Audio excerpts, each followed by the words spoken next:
साल 1984 के सिख विरोधी दंगों के एक मामले में बड़ा निर्णय सामने आया है। दिल्ली के राउज एवेन्यू कोर्ट ने कांग्रेस के पूर्व सांसद सज्जन कुमार को हत्या के आरोप में दोषी करार दिया है।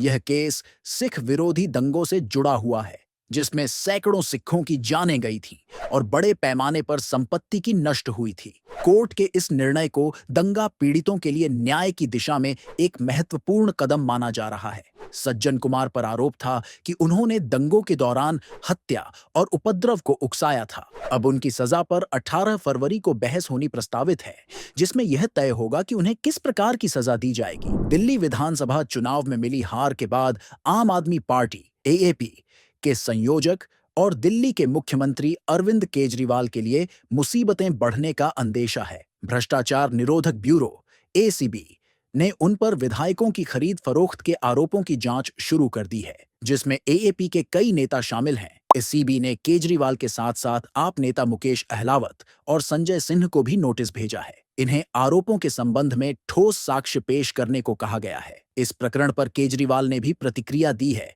और बीजेपी पर राजनीतिक बदले की कार्रवाई करने का आरोप लगाया है। उपराज्यपाल विनय कुमार सक्सेना को भी इस मामले की गंभीरता से अवगत कराते हुए कार्रवाई की अपील की गई है। जम्मू कश्मीर के एलओसी के पास केरी सेक्टर में हाल ही में एक दुखद घटना घटी, जहां एक आईईडी ब्लास्ट में भारतीय सेना के 2 बहादुर जवान शहीद हो गए और एक अन्य जवान गंभीर रूप से घायल हुआ है। घायल जवान का इलाज जारी है। यह घटना उस समय हुई जब जवान गश्त के दौरान इस क्षेत्र में मौजूद थे। अधिकारियों का कहना है कि इस ब्लास्ट को आतंकवादियों द्वारा अंजाम दिया गया है, जिसके बाद से पूरे क्षेत्र में सुरक्षा की गहन जांच पड़ताल और तलाशी अभियान चल रहा है। यह ब्लास्ट उस गोलाबारी के कुछ दिनों बाद हुआ है जिसे आतंकवादियों ने 8 फरवरी को इसी क्षेत्र में किया था। मध्य प्रदेश के मुख्यमंत्री मोहन यादव ने हाल ही में एक बड़े और महत्वपूर्ण निर्णय की घोषणा की, जिसके अनुसार देवास जिले के 54 गांवों के नाम बदले जाएंगे। इस निर्णय का आधार यह है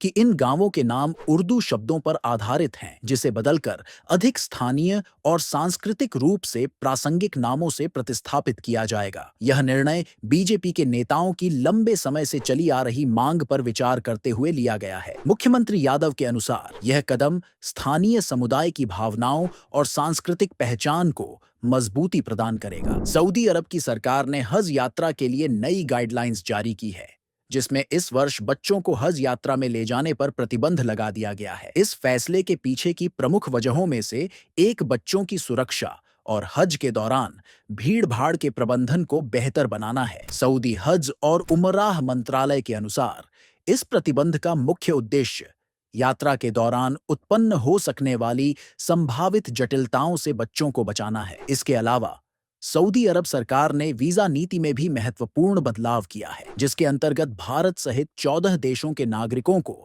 अब केवल 30 दिन की अवधि के लिए वैध एकल प्रवेश वीजा प्रदान किया जाएगा। आगामी चैंपियंस ट्रॉफी 2025 के लिए भारतीय क्रिकेट टीम का ऐलान हो चुका है, जिसमें कुछ बड़े बदलाव देखने को मिले हैं। इस बार टीम में प्रमुख गेंदबाज जसप्रीत बुमराह और उभरते हुए युवा खिलाड़ी यशस्वी जायसवाल को जगह नहीं मिली है। इनकी अनुपस्थिति निश्चित तौर पर टीम के लिए एक बड़ा झटका है। बुमराह की जगह युवा तेज गेंदबाज हर्षित राणा को मौका दिया गया है, जिन्होंने हाल ही में घरेलू क्रिकेट में अपने प्रदर्शन से सभी का ध्यान खींचा है। वहीं यशस्वी जायसवाल के साथ शिवम दुबे और मोहम्मद सिराज को रिजर्व खिलाड़ियों में रखा गया है। टीम की कमान अनुभवी रोहित शर्मा के हाथों में होगी, जिनका साथ देने के लिए 2 विकेट कीपर केएल राहुल और ऋषभ पंत टीम में शामिल किए गए हैं। अगर आपको इस खबर से जुड़ी और जानकारी चाहिए हो तो हमारे YouTube चैनल को सब्सक्राइब करें, शेयर करें और बेल आइकन को प्रेस करें। धन्यवाद।